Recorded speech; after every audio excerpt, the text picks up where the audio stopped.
Our opening act will be a little gymnastics demonstration.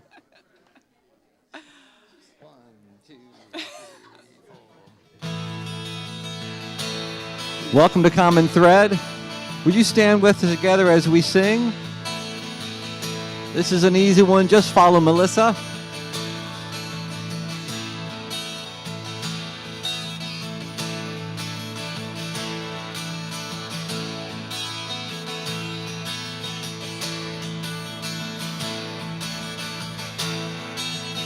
Everything is sacred. Everything is sacred.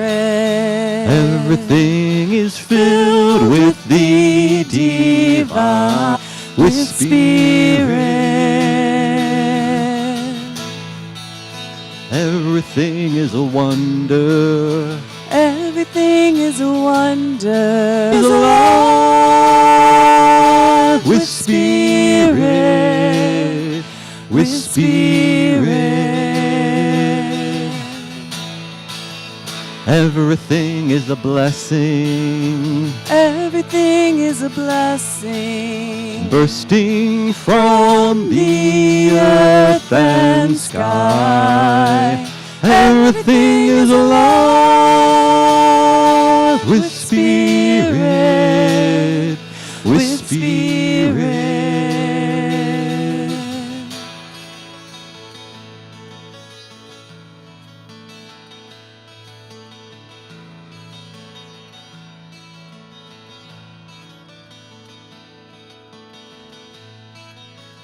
Everyone is sacred. Everyone is sacred.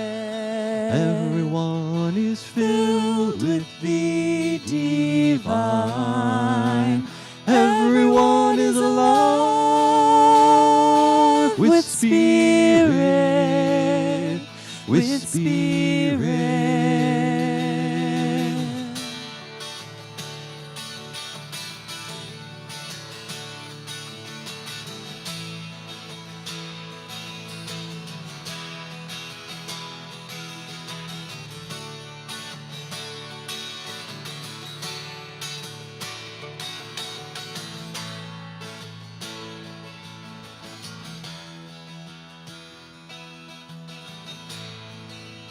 Everything is sacred. Everything is sacred. Everything is filled with the divine. Everything is alive with spirit. With spirit. Everything is a wonder. Everything is a wonder. Unfolding right before our eyes. Everything is alive with spirit. With spirit. Everything is a blessing. Everything is a blessing. Bursting from the earth and sky. Everything is alive with spirit. With spirit.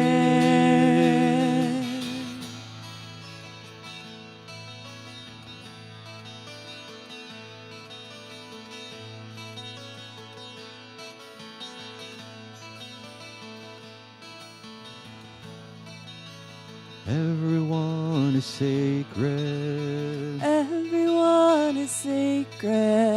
Everyone is filled with the divine.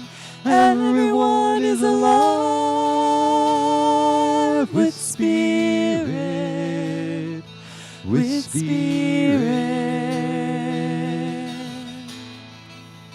Everyone is sacred. Everyone is sacred. Everyone is sacred. Everyone is sacred.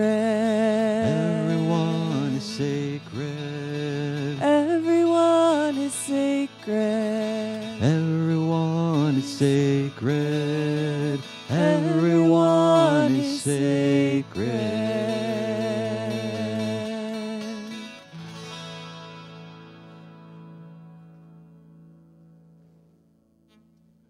Thank you.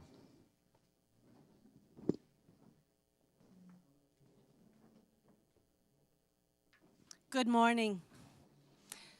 Good morning and welcome to Common Thread Church and welcome to Ordinary Sunday. We are at that part of the year where we are between holy days. So we have blue skies and sun today for our Ordinary Sunday.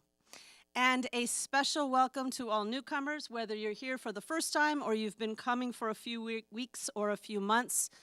If you are here, you belong. Because we are a church that seeks to find support and companionship around questions instead of answers in the spiritual life. You, newcomers, are our life's blood. You keep us practiced in the art of welcoming the stranger. So if you would like to receive a welcome email in which we lay out how we do things around here, please use the link or the QR code, and it will give you everything you need to make your way into our community. We are also a community that believes the spiritual journey requires mutual support and companionship. So, if you could use some of that these days, please reach out using the QR code or the email, or just find the library down the hall after the service. Every week there is a listener posted there who has completed our self-awareness training and is ready to provide a listening ear, a shoulder, also access to resources that we have here at the church if that turns out to be helpful for you. Today, the listener is, there she is, Cherie. So you can find Cherie after the service down at the library or here in the room. So again, welcome. We're so glad to be together, and let us affirm, as we do every week, the nature of our commitment to each other. If you are here, you belong. We are, every one of us, carriers of the inner light. We are, every one of us, carriers of divine breath.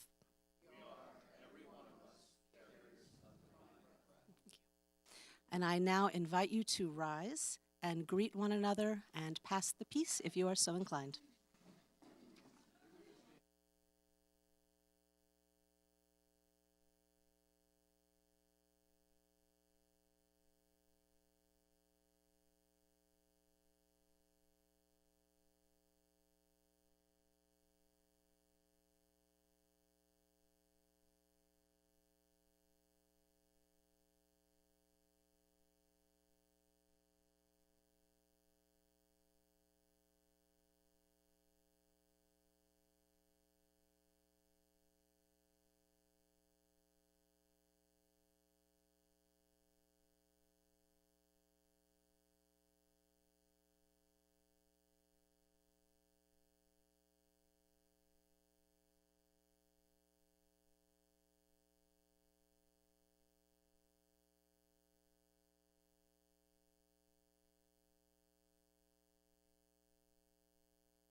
Please stand and join us in this next.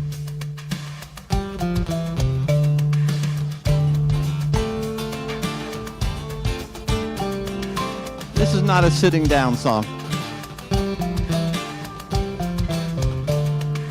From the mountains to the shore, God, teach us to be one. with the homeless and the poor. God, teach us to be one. When our sense of hope is strong, God, teach us to be one. when our strength is almost gone. God, teach us to be one. God, teach us to be one. God, teach us to be one. May unity shine like the sun through everyone.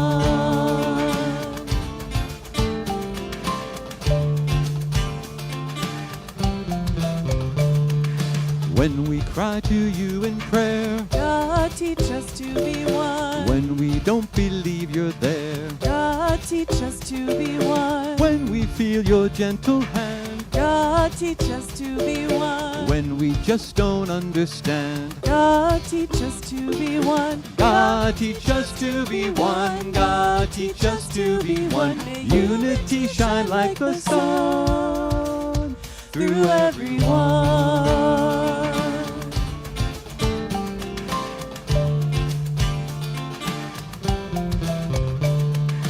When we're walking in the light, God, teach us to be one. when our hearts are dark as night, God, teach us to be one. Teach us to be one. God, teach us to be one. God, teach us to be one.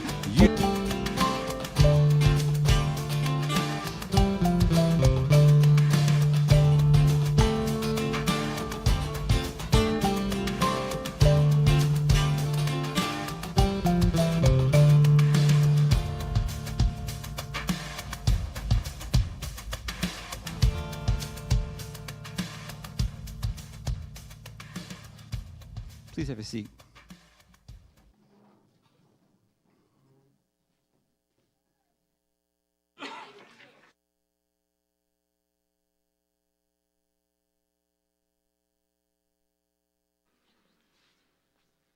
Well, good morning again, everyone. It's so good to see everybody here. It's such a beautiful Sunday morning. Going to run through some announcements real quick. After the service today, if you are online, friends on the live stream, friends who are on the live stream right now, we're going to do What Are You Thinking on Zoom right after. That's right, there's a hybrid chat happening too. So you're going to do your What Are You Thinking on Zoom after the service, and then at 11:30, Doug is going to hijack that live stream, and you all are invited too in room 205 down the hall. Particularly if you're a newcomer, there's so many people that have been here only a few weeks now, and you're going to get a chance to pick Doug's brain, talk to him about this community, and he wants to get to know you. So that'll be hybrid, online and in the room. This afternoon, CTC Brew Crew is at R&D Brewing at 4 o'clock. Centering Prayer Group will be next Sunday before the service. We meet at 9:15 down the hall. And then after that, we've got a pretty big day planned here. We're going to do a Mardi Gras brunch, an ordination ceremony, and a life story group panel. First thing is Carol needs some help on Saturday next week at 1 o'clock to come help set up for the Mardi Gras brunch. Is there anyone here who is able and willing to do that? And if so, will you raise your hand? All right, keep those hands up because Jack is going to get your names. Thank you so much. Just keep those hands up and I'll keep going through the announcements. We're going to have a lot of fun that day, too. Maybe you might even want to consider dressing up for Mardi Gras because we're going to have some music fun and some costume fun and some color fun. I might even come a little unconventionally dressed that day. Yeah, keep your tops on. Keep your tops on. Note to self, in case you forget. Yeah, even I might do something a little different next week, but that'll be a surprise. Wait and see. And then the life story group formation. After the service next Sunday, we will have the drop-in self-awareness down the hall. And the artsy group will meet up on Saturday the following week. So in a couple of weeks, on February 25th, we're going to do something slightly different here. It's going to be a different kind of service, and it's going to be rooted in the rule of St. Benedict, ora et labora, which means prayer and work. Now, we didn't just randomly decide to do this. You'll find out in a minute why we're going to do this. But at 10 o'clock, show up here. We're going to do some things differently that Sunday, where there's going to be chant, there's going to be some movement, some really more in-depth contemplative practices than we're used to. And then we're going to do labora, which is work. And the reason we're doing that is because we're going to have the Rise Against Hunger event on that Sunday, and it's starting at 11 o'clock. And many of you, we did this last year. It's a really wonderful way to be connected with the other faith communities here on campus, to package meals for people who are in places in the world where they need them. And so that's going to begin at 11, but it's going to be our job to set up the chapel in kind of a labora contemplative sort of way. So just plan for kind of a different sort of Sunday that week. I'm looking forward to seeing how it goes. And if you want any more details about anything that I just went through, you can check it out on the church app, the CTC website, or subscribe to our weekly email.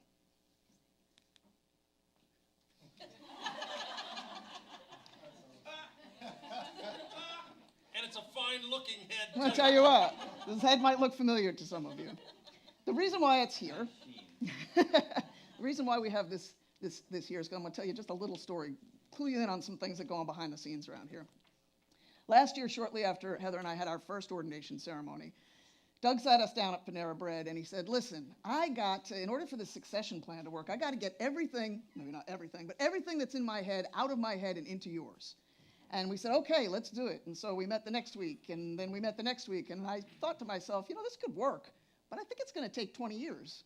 And I don't think we have 20 years. So maybe there's some other ways to get what's in Doug's head into some places where we can engage with them systematically and build upon them so that we have a successful succession plan. And so I recommended a platform called Trello, and some of you may be familiar with it from work. It's a project management tool. And Doug and I, we both have 8 Energy, and we're like, yes, this is the thing. And we went and put all kinds of stuff in there. And then Heather's like, maybe there's some other ways to organize this, and we could look at it a little differently. And by the way, I happen to be married to a guy who's a real pro at this Scrum process to make sure that we can get projects moved along. And so last summer, we had many meetings. There was lots of wailing, gnashing of teeth, rending of garments, trying to figure out how we could build teams, get this information online the way that we needed it to, and be able to work with it. And so we finally got to some place. Cameron was very patient with us, and I'm sure he was never fully satisfied with what we did, but we got far enough to be able to do some things and move some projects forward. And then we had to bring the rest of the team on board, the steering team, and so we had a retreat at Doug's house where everybody kind of sat and learned how to use this platform. And it's worked more or less successfully, but the thing is, we had to do it because we'd just been moving and growing so much faster than we expected. And since this retreat, which was in August, we've grown so much more since that I don't even think Trello is going to necessarily be the tool moving forward for some of the things that we have to do. So I say that all to you because we've been talking about succession and transition and securing our future. And these people have done this from the deep, deep love that they have for everyone in this community and this deep, deep desire to see this community move forward in the future. And as we move forward into the future and we continue to grow, we're going to need a staff. And it's not going to be necessarily a very big staff, but we need to have a staff where we're going to pay people a livable wage to do the things that are necessary as we move into the future. And so we've asked you about letting us know what your intentions are for this year, and so many of you have, and so thank you. Thank you. It really helps us figure out how to plan and how to move forward, because as we say all of the time, there is a good return on investment when you invest in this spiritual community. When we give our time and our energy and our love and all the dollars that it takes to make things go, the community takes those gifts, amplifies them, and gives them back to us in the form of a place where we can grow and thrive spiritually. And so thank you. We all give online. You can go to the QR code or to the website to make a donation. I'm going to bring Morgan up here for a quick minute, and I'm not even going to tee it up. She's going to tell you what it is that she's going to talk about. You got it? Okay, so we have tons of people here that love on our community in different ways. And this person is Lisa Hancock. We were setting up the contemplative room down there this last summer and fall. And knowing that she is a brilliant artist, we just asked her to come up with something that would be peaceful and kind of blend in with the room. And this beautiful painting is what she created. Would love for all of y'all to go take a look at it. It is absolutely gorgeous. And if you're on Facebook as well, or I don't know if it's on our site too, but you can see her creating it as she goes along. So talk about labor of love. So if you see her, let's thank Lisa Hancock. Thank you.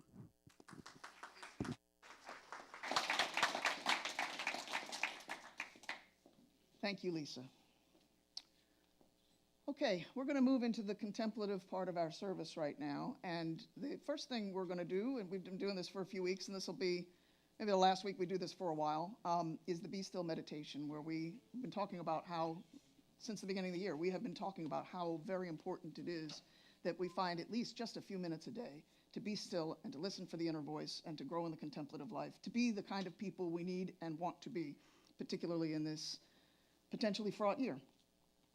So we'll take a few minutes to do that, and then, as we've done a few times in January, Jane, I believe, is going to pass around a microphone, and we're just going to invite you, after that meditation, to share anything that might be on your heart, so that we can hold what's on your heart in our collective hearts. And so this might be something you're struggling with, might be some pain, some kind of suffering, or maybe it's a joyful thing that you just want us all to know about, so that we can lean into our oneness, bear things with you, and celebrate with you.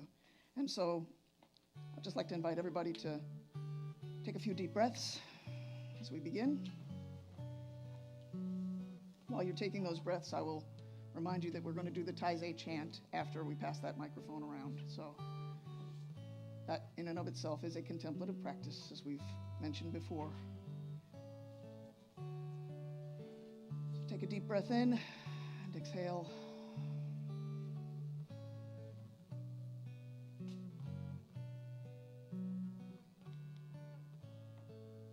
Breath in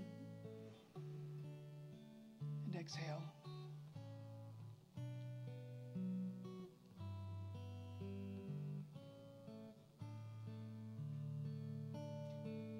Be still and know that I am God.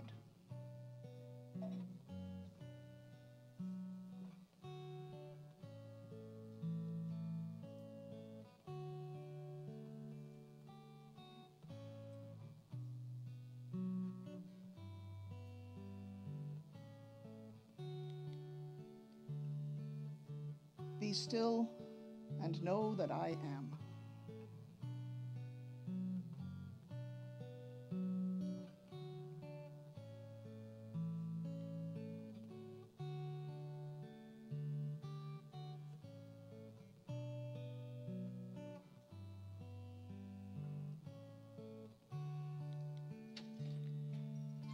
Be still and know.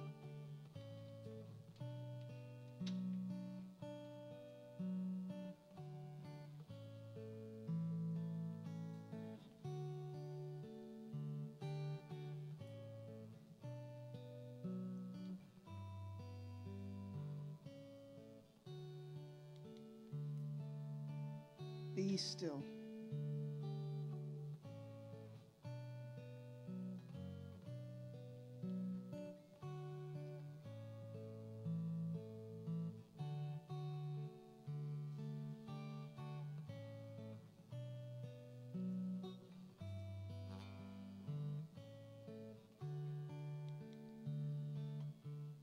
Be.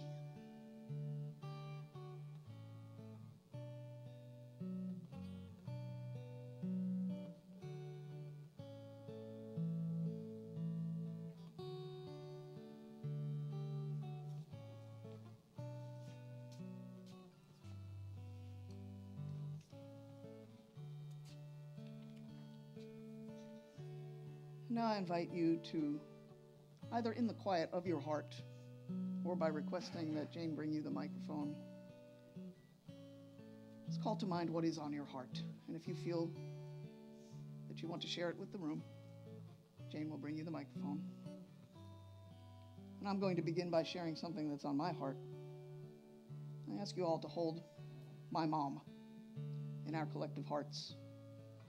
It is my fondest hope that she feels God's love.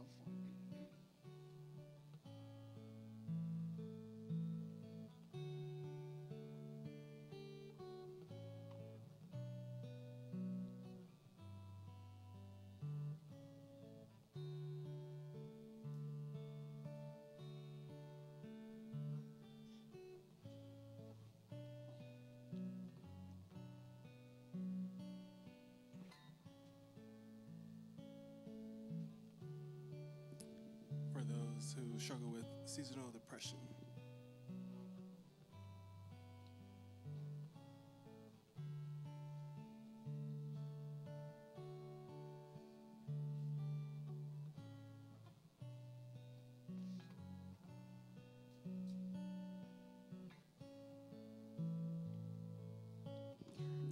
My grandson has bipolar, and he won't take any medicine for it. He's 22, and he's decided to move out of my son's house and move back into his car. So we don't know if he's working. We don't know what's going on. So I'd like you to hold him in your heart and your prayers.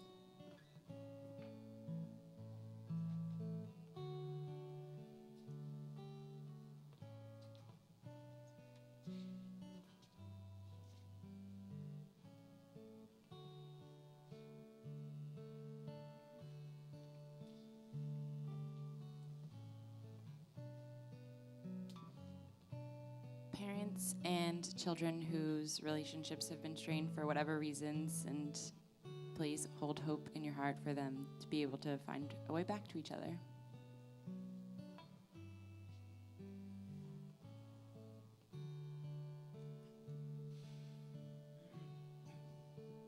My own family relationships, which are going through a time of really big tension right now. It's starting to, I hope, get on an upswing, but still a lot of progress to go. I'm just missing my daughter, Allie. She's been estranged for about 15 years. I haven't seen her or talked to her in 7 years, and so she's just extra on my heart today. I just want to thank God. Some of you know that my sister's daughter died last week, and she was 29, left behind a 10-year-old daughter, and so I'm up here for the funeral, and I'm really grateful for this community and all the outpourings of support for me and my family, so thank you.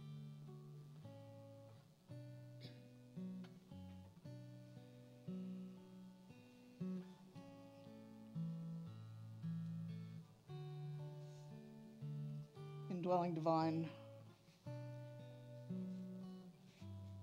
we hold all of these points of pain in our collective hearts. May there be healing.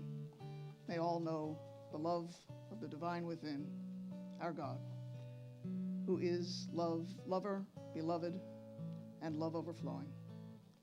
Amen.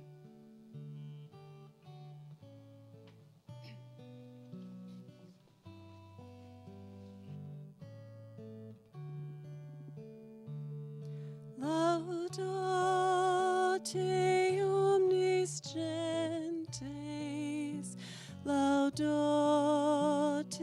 Dominum, laudate omnes gentes, laudate Dominum, laudate omnes gentes, laudate Dominum, laudate omnes gentes, laudate Dominum, laudate omnes gentes, laudate Dominum, laudate omnes gentes, laudate Dominum.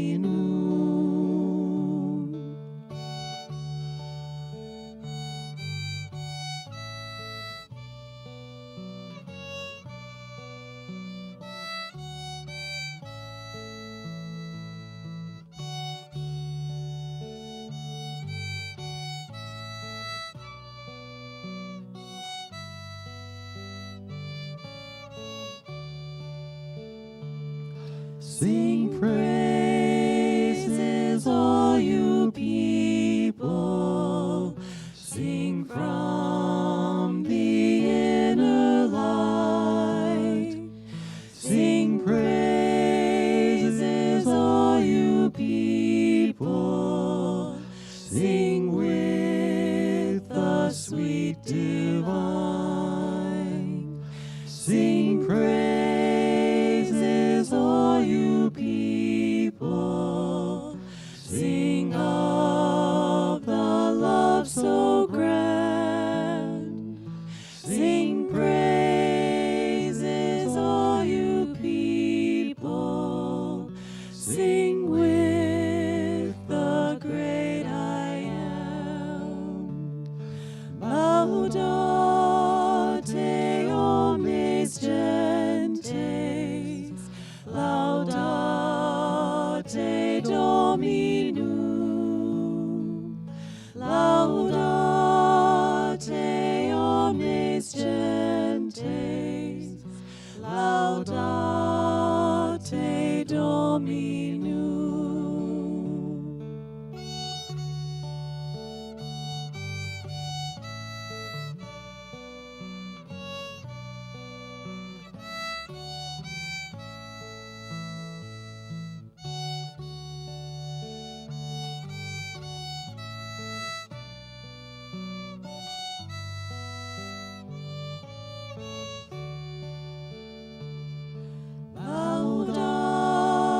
Laudate omnes gentes, laudate Dominum, laudate omnes gentes, laudate Dominum, laudate omnes gentes, laudate Dominum, laudate omnes gentes, laudate Dominum, laudate omnes gentes, laudate Dominum, laudate omnes gentes, laudate Dominum.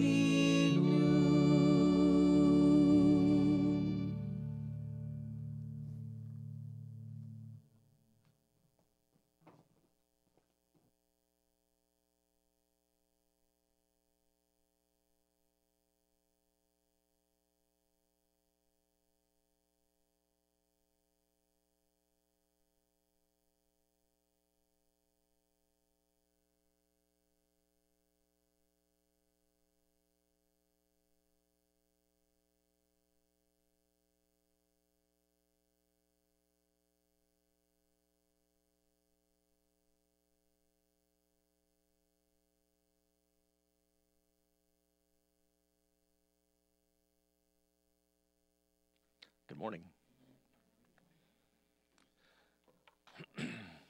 Before we start the lesson, if you're a newcomer, I would very much love for you to join me down the hall in room 205 because it's a chance for me to get to know you. I love getting to know newcomers. It's also a chance to kind of talk about what you're getting into when you're getting into the community. Jen, is there a place online that people can go to get that portal or get those videos for the newcomer videos? Okay, so great, because there's stuff that we're supposed to talk about, but I just know from experience sometimes we end up not talking about the stuff we're supposed to talk about, so I wanted to know how to send you to it so that you could still get access to that. Yeah. So, we started a lesson last week, bouncing and bouncing back. I said it would be an intermittent lesson. We would kind of stop and start through the course of the year because this coming year, all indications suggest, will be a year that breeds resentment. It will be a year that breeds indignation, perhaps anger and some anxiety, maybe further entrench our already isolated and fragmented society with doing that with our family members, doing that with our co-workers, maybe our neighbors. So last week I said, let's talk about, over the course of this year, some small things, bite-sized things that we can do to become this year the kind of people that this moment in history needs. People who stand in the gap and fill a need and initiate change. People not dominated by surging brain chemicals and reactionary responses. People not dominated by habituated emotional responses, psychological responses, relational responses. Not compelled, not compulsed. Small things that we can do, I said, that if we will do, will change who we are. Small things that we can do that if we will do, will help us be the people this moment needs. Well, if you missed last week, I talked about a continuum of growth outlined in Jesus' lesson on the mountain. Love for self capacitates us for love for friend. And love for friend further capacitates us to expand in grace and forgiveness, which further capacitates us for the love of the other. So, a series of here now small doable things, practices that we can do to develop us along that continuum. Capacity for self-love, we talked about that last week. Capacity to become better friends, to be better friends. Capacity to forgive so that we are able to respond in a more healthy way to the other. Last week, a bedrock practice essential for our capacity to love ourselves, meditation. But that not only helps us with the love for self, but it also helps us for that whole continuum of practices, all of those things. So, applying the principle last week, if you don't meditate, try it for 5 minutes. If you already meditate for 5 minutes, try it for 10. If you do meditation once a week, try it twice a week. If you do it alone, try it on Zoom with a friend to make sure you're steadier and more consistent, or join the morning Zoom that goes on every weekday morning. If you don't know how to do it, Google mindfulness and read up and learn how to do it. Of all the practices that we will talk about this year, that one has the broadest spectrum capacity to help us in our journey of becoming. So the title of this lesson, Bouncing and Bouncing Back, the bouncing part is things that we can do to become more intentional, better friends. That's where we're going to start today. We have friends anyway, so what could we do with intention and with purpose that if we will do, will help us become better in the art of friendship, and also in the process change the way our brains function, expand us. The bouncing back part in the title is things that we can do that will help us develop a capacity that maybe we can't yet access, the capacity for authentic, transformative forgiveness. That's where the lesson is going. Today, you probably won't be surprised, some context, some foundation laying, so that when we get to the practices that will unfold over the course of this year, we'll have broader understanding of what it is that we're doing. Excuse me. No, this is the thing I have to do. So let's start today with this. Counterintuitively, perhaps, friendship isn't that hard. Mutual support, the cornerstone of friendship, isn't that hard. It's actually hardwired into us. During times of great fractiousness, during times of great division, great disunity, hyperpolarization. Our time is not unique in history. There have been lots of times of hyperpolarization. In times like that, when a society experiences some kind of disaster, counterintuitively, fragmented, fractious, divided people quickly and deeply come together. There's been a whole bunch of research on this. It turns out that our divisions are actually luxuries. Hyperpartisanship is a luxury that we can entertain because we've got too much time on our hands. It takes extra bandwidth to nurture division. It takes extra bandwidth to nurture division. So strip away the luxury of that extra bandwidth, and what we discover is an underlying default setting. It turns out mutual support, the bedrock of friendship, mutual support is a default setting. There's a study, was well published when it came out in 1959. You can Google it. The guy's name was Charles Fritz. That challenged the notion that is common in a lot of our expectations that when everything falls apart in a society, the default setting in the human beings will revert to everyone for themselves. And it turns out that's not the default setting.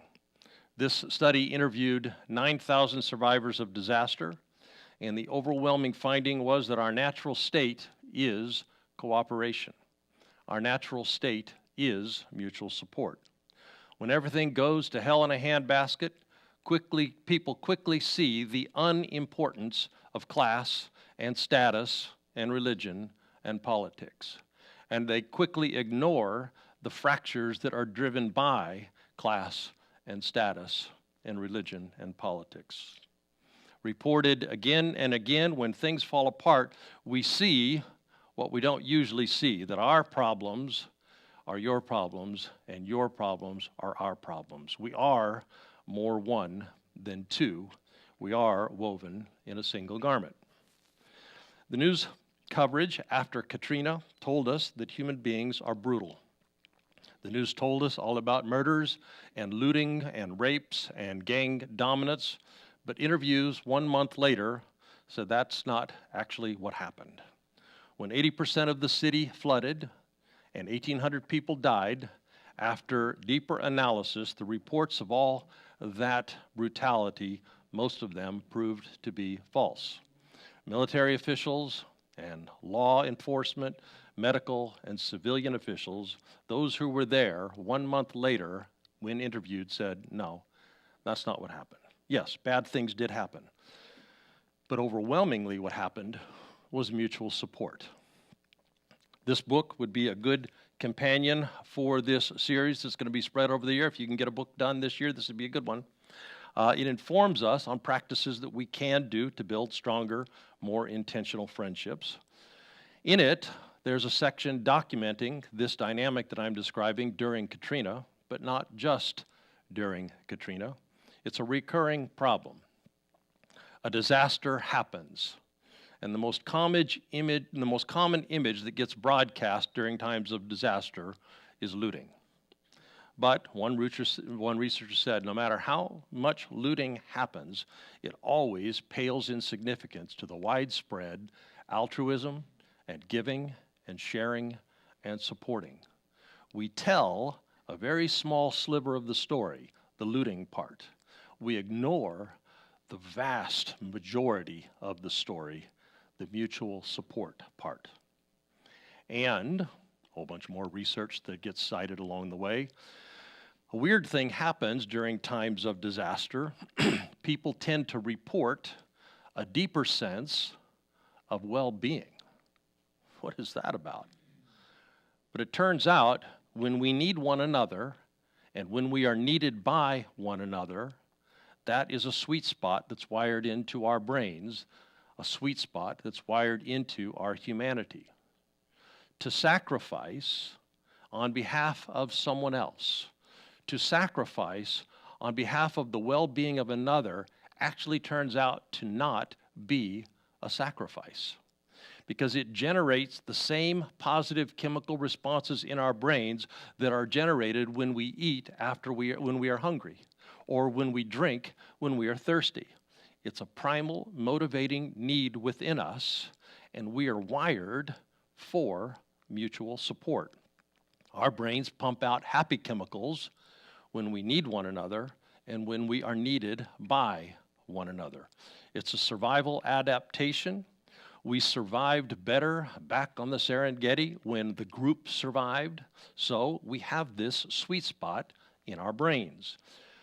So when terrible things happen, when crises happen, when disasters happen, when wars happen, and when they do what these studies tell us they do, push us into this context of mutual support, it turns out that our psychological health during those times actually gets better. Now, again, lots of documentation in the book. The troubles in Belfast, Sarajevo, what happens after earthquakes, after tsunamis. We actually become psychologically healthier, and the craziest thing, happier during those times. Now, it's not the pain, and it's not the loss, it's not the trauma, it's not the violence, it's not the devastation. It's being pushed into the environment for which human beings were designed, the environments in which we thrive. One journalist quoted in the book 20 years after Sarajevo said, "It's crazy, but I do miss something about the war." How fucked up. Disasters push us into the environment for which we're designed. And we are designed to live in a context of altruism and mutual care and mutual support.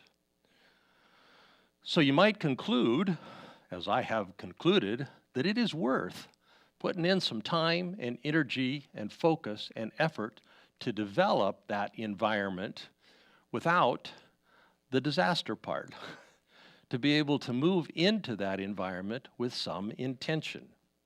Worth it to develop the capacity to do friendship, to do mutual support more purposefully, more intentionally, better. Because you know, like I do, this mutual support dynamic, what happens during these moments of crisis is not how our society is organized to live most of daily life. Surely not in this divided historical moment. But nevertheless, it is a human default. So, this year, practices. Things we could do today that if we will do, will help us draw from that part that is wired into us. Now, the background I want to focus on today is counting the cost of any practice that we're going to undertake to become better friends. Before we talk about what the things are that we can do that will help us become better at friendship, let's talk about what it's going to cost us to take on any one of them, because it will cost us. Friendships are messy. All right, look at this. That is just too cute, huh? That's the title I sent out for today, Friends and Chocolate. They're both sweet and they're both messy. So, given how our brains evolved, it's not surprising that research tells us again and again that people are happier when they have strong and healthy friendships. You've probably heard this. It's the cornerstone of positive psychology, that branch of psychology that emerged about 30 years ago. Have close friends at work, we are 250% more likely to enjoy our work. By the way, I very much enjoy my work. More surprisingly to me was that people who have 3 close work friends report 96% more life satisfaction. Not work satisfaction, life satisfaction. Have 3 friends at work, you have 96% more chance that you enjoy life. Now, I suspect that that's a correlative rather than a causal relationship. I suspect that the people who make friends at work probably do the things that create friendships, probably do the practices we'll be talking about. This one stood out to me. Increasing your income does increase your happiness, but to make up for losing a robust network of friends, you would have to have an increase of $97,000 a year above what you currently make in order to make up for the loss in happiness that's afforded you by a network of friendships. And the death rates, you have heard that no network of friends is like smoking a pack a day. A network of friends, and you are 400% more likely to survive breast cancer. But again, this is familiar territory, and it makes sense given how we got the brains that we've got, how we survived and adapted. But even so, as a society, we don't tend to live this way. It's not a Western society norm. It's not how day-to-day life usually goes, especially not in this socially fractured moment. especially not living, as we often do, on a steady diet of outrage baiting. But even in the best of times, let's just say that we weren't being fed a constant diet of how bad the other is. If we say we weren't being fed a steady diet of fear about one another. In the best of times, friendship is costly. In the best of times, friendship is fragile. It is easier to not live in the environment that we're describing of mutual support. It is easier, not better, it is easier to not live in the environment of friendship. Because friendship is difficult and it takes intention. We have to decide that we're going to nurture over the long haul this relationship. We're going to have to work at ongoing, long-lasting mutual support. So, practices. Also, friendship does come with, of course, enjoyment and laughter and fun together, but the essential ingredient that makes a friendship last over time is mutual support over time. And that's messy. And that's costly. Also, as an institution, friendship is not very supported in our society. We don't have social structures that are designed to protect friendships, not the way we do for other important relationships in our lives. When we marry, we surround ourselves with all kinds of legal support and counseling support and extended family support and religious support. At work, our relationships are supported by the boss and by the team manager, by the HR department, because unhealthy relationships reduce productivity. But for friendship, there's none of that social institution support. We don't even have socially agreed upon conventions what friends should do. There is no guidebook that says friends should do this or do that, do it this often, show up at these places at these times. We don't have that. Don't talk to your partner for 6 weeks, that's a problem. Don't show up for work for 6 weeks, also a problem. But don't talk to a friend for 6 weeks, not that big a deal. Friendship doesn't have conventions or norms. Friendship doesn't have reinforcing structures. Friendship doesn't have schedules, doesn't even have defined expectations. So not surprisingly, friendships are fragile. Friendships are often temporary. Again, lots of research. After 7 years, only about half of our friendships remain close after 7 years. Because, like any relationships, friendships require upkeep, but with no norms defining what that upkeep is, with no formal obligations, we're all busy. Maybe in college we had time for the upkeep, but then partners, then jobs, then obligations, and kids. Who has the time? So even though we know that friendships are important, and even though we know that a tremendous amount of our human satisfaction and well-being is predicated on healthy friendships, without clear expectations, it's pretty easy to let that upkeep slide. Which is why the bouncing part of this lesson. Intentional practices. Making a plan for a part of life that doesn't usually get much planning. Implementing practical things for a part of life that doesn't usually get much practical attention. Like assessing obstacles to friendships, or writing a plan down for friendships, or writing out a schedule, or intentionally adapting and revisiting when things change and how things change, all of which gets a whole lot easier if you've got some simple practices. Now here's something important. The very fact that friendships are so fragile, the very fact that friendships are so vulnerable is the reason why they have such an outsized impact in our lives. All that research, all those benefits, all that life fulfillment turns out when it comes to well-being, friendship is at least as, but in many cases more important than all of the other meaningful, significant, even familial relationships in our lives. And the reason is because they are so fragile. They are so vulnerable. They are never obligated. They are always deliberate. Friendship's fragility means that if you are in a friendship, you are deciding to be there. People don't stop being our bosses because we stop liking them. People don't stop being our spouses because we stop liking them.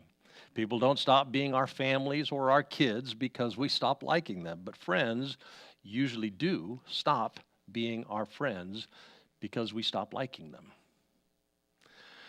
Now, let me make some parenthetical remarks that I think are going to help us see how friendship actually fits into a much larger context. And to do that, I'd like to revisit the interplay between biology and spirituality.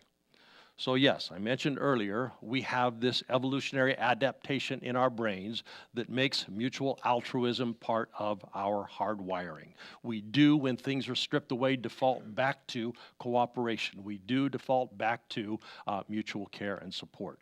That part of us emerging out of our biology, out of evolution, we refer to it as stardust, made out of the elements of the earth. We've also talked about another part of being human, the inner light part of being human, the divine center part of being human, God dust, we refer to that, made of stardust, made of God dust.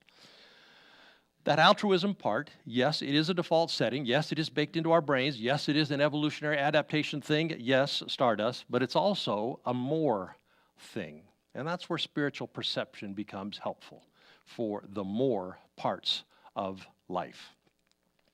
Contrary to like a century and a half of fights, pitched battles between science and religion, spirituality and biology are not at odds with one another. What spirituality has the capacity to do is fold in and integrate the bodies that we live in with a framework and understanding of that is larger. Add meaning to. That's a good way of thinking about spirituality. So we can imagine spirituality as an emergent property.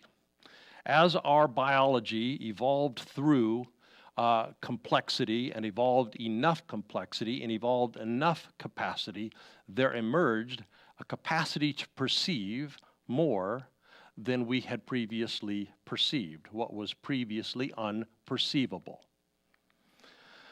On Mondays, I get to make breakfast for my grandboys. Nick drops them off on his way to work, and I make breakfast, and then I take him to school.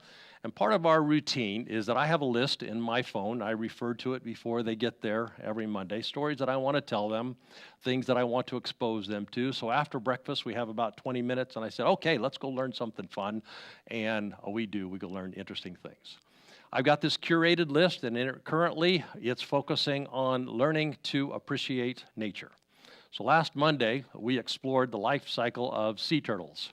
And we watched a YouTube video, and then we talked about it along in the morning and then on our way to school. And we were all pretty energized to learn that sea turtles have magnetic fluid in this cavity near their noses. And the magnetic particles in this fluid help them perceive where magnetic north is, I assume. So it's like they've got a compass in their noses that helps them find their way back to and lay their eggs at the beach on which they were born. So we had fun imagining that we had noses like that, and we imagined our capacity to perceive in a way that we can't perceive direction. So we would close our eyes and we would turn our heads and we'd try to figure out where is north, and we would point and we would. So it was great fun. We laughed. It was fun. Now, we don't have magnetic noses, but we do have prefrontal cortexes. We do have the capacity to imagine. We do have a rich capacity for storytelling and meaning making. We have the capacity to perceive a moreness about our biology, a moreness about the reality that we live in. So yes, we are evolutionary brains, and we are more. We're storytellers about what we perceive, storytellers about and imaginers of the reality behind what we perceive. And because we have that capacity, for centuries, we have followed the directionality of that imagination and that capacity for storytelling. And that has told us, look for other things. Look for deeper things. And it turns out when you look for stuff, you tend to find it. And so we have looked for deeper experience because we have this capacity to perceive. And we have found deeper experience because we have this capacity to perceive. What we would call that fuzzy, ill-defined term, spirituality. All right, hold that in your mind, and let's take that framework and let's apply it to this thing, this evolutionary altruism thing. Yes, it is wired into us. Yes, it is part of our natural selection brains because we survive better if the tribe survives. So yes, let's help each other out. But also, there is a moreness component to this mutual support part of our humanity. That fuzzy, ill-defined spiritual perception thing, all that storytelling and imagining and experiencing stuff, that part tells us to look for more.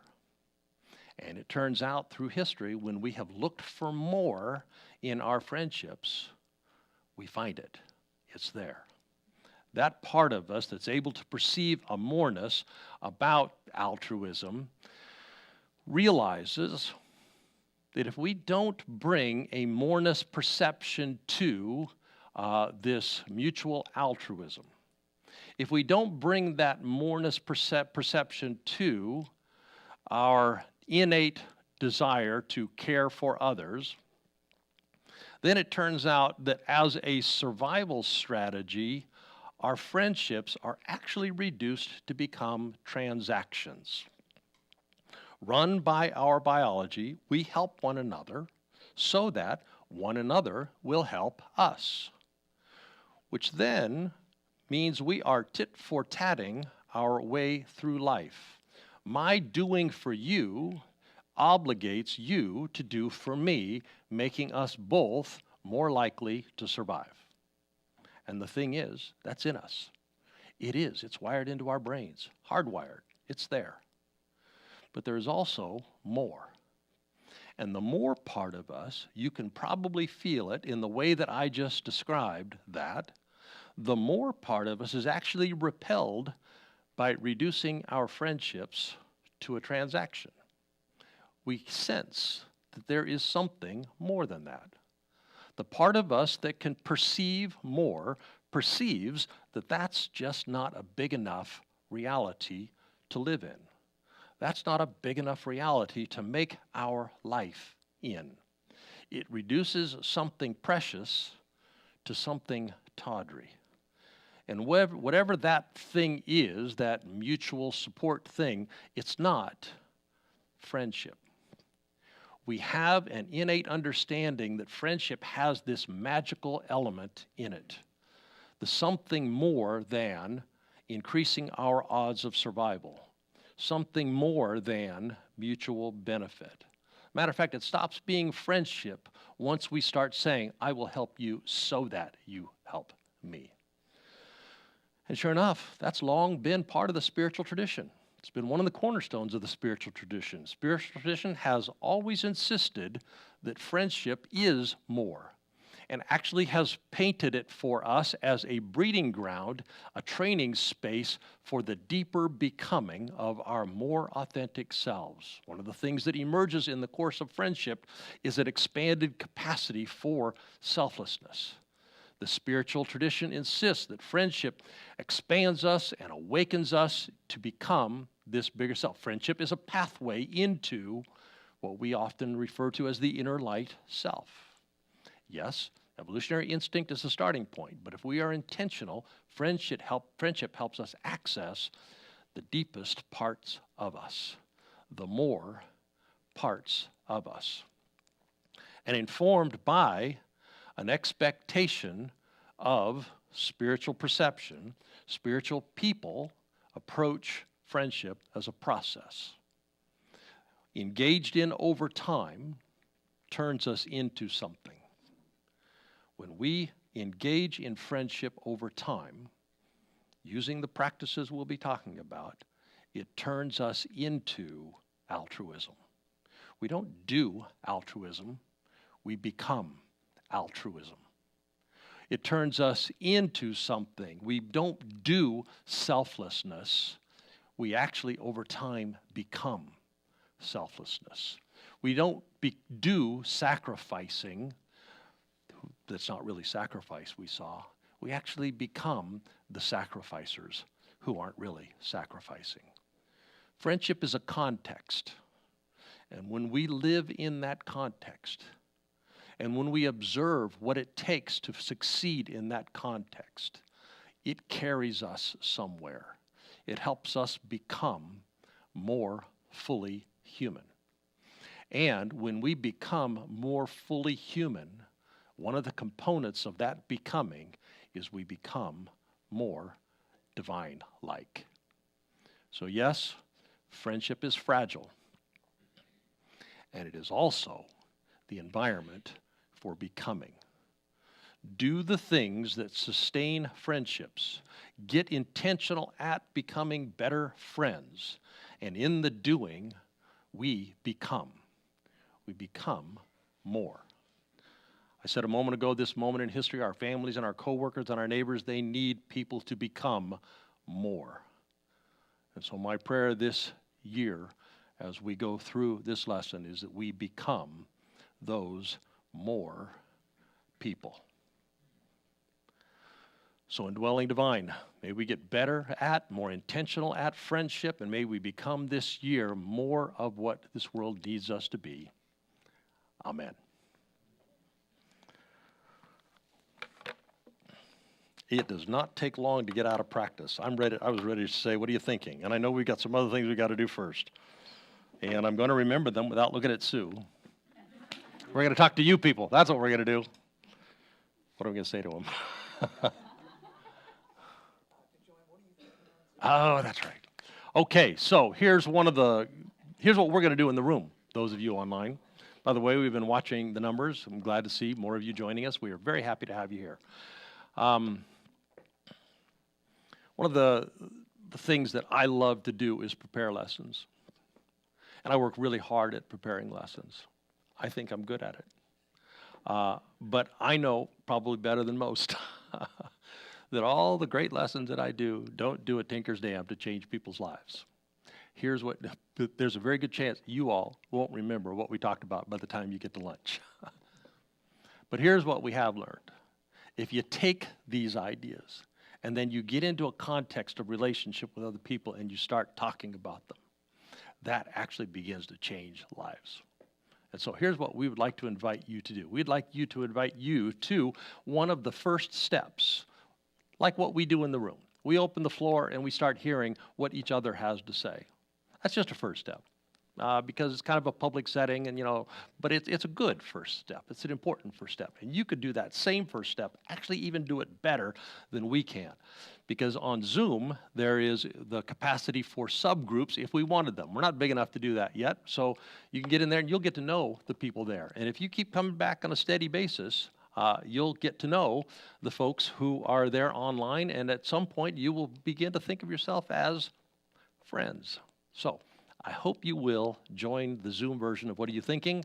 The link is in the YouTube notes, and if you've gotten this far, we'll give you the password. You ready? It's 14171417. All right, let's dismiss the folks online. If you would, please put your hand on your heart, and let's remember as we go that we are every one of us carriers of the indwelling divine. Remember saying that earlier? That means that there is within us love and joy, peace, patience, kindness, goodness, all the capacity for altruism, all the things that we talk about. It is in there because divine breath is in us.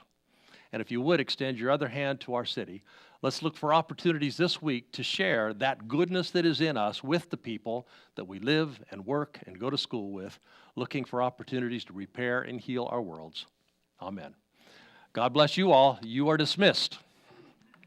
We are not dismissed. What are you thinking about? What is stirring up in your heart?